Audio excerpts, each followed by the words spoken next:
আলতাফ হোসেন লিখেছেন, মসজিদের চেয়ারে বসে জামাতে নামাজ পড়া কতটুকু শরীয়ত সম্মত? মসজিদে চেয়ারে বসে নামাজ পড়তে পারবেন যদি আপনার রুকু সেজদা করার মতো সামর্থ্য না থাকে। চেয়ারে বসে আপনি ইশারায় সেজদা রুকু করতে হয়, এরকম অপারগ হন, অসুস্থ হন, মাযুর হন, তাহলে আপনার জন্য এটা জায়েজ আছে।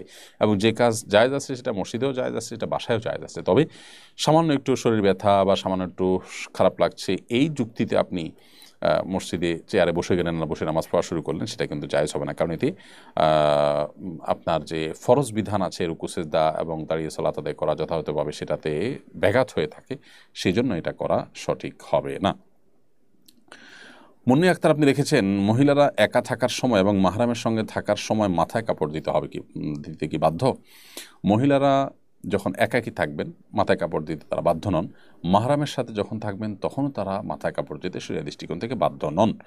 যখন তারা পরপুরুষের সামনে যাবেন তখন তাদের মাথার উপরে কাপড় খাড়া একটু টেনে দিবেন, যাতে করে মাথা তো বটেই, এমনকি ফেসও তাদের পর্দার মধ্যে ঢেকে যায় এবং আবৃত হয়ে যায়। এটাই হলো নবী করিম সাল্লাল্লাহু আলাইহি সাল্লামের নির্দেশনা, কোরআনের নির্দেশনা। আল্লাহ বলেছেন, ইউদিনিনা আলাইহিন্না মিন জালাবিবিহিন্না, ঈমানদার নারীরা তারা যেন তাদের মাথার উপরে কাপড় যেন টেনে দেয়।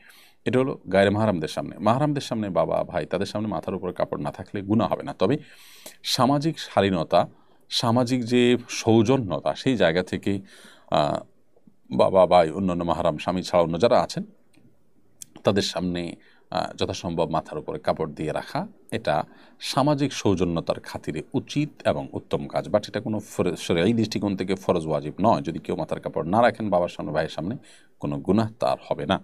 যেহেতু সমাজে এটাকে সম্মান প্রদর্শন, অসম্মান প্রদর্শনের ব্যাপার মনে করে এবং এখানে ব্যক্তির উপরে কোনো প্রকার জুলুমও হয় না, অতএব মাথার কাপড় দিয়ে আপনি মাহরাম পুরুষদের সামনে থাকলে সেটা উত্তম হয়, ভালো হয়। জাস্ট আপনার প্রতি তাদের কোনো ভুল ধারণা তৈরি হলো না, সেই জায়গা থেকে শরীয়তের কোনো নির্দেশটা না যে আপনাকে সেখানে মাথা কাপড় দিয়ে থাকতে হবে। সো মাথা কাপড় পরে গেছে বা ছিল না, এর কারণে কোনো গুনাহ আপনার হবে না, এটা পরিষ্কার।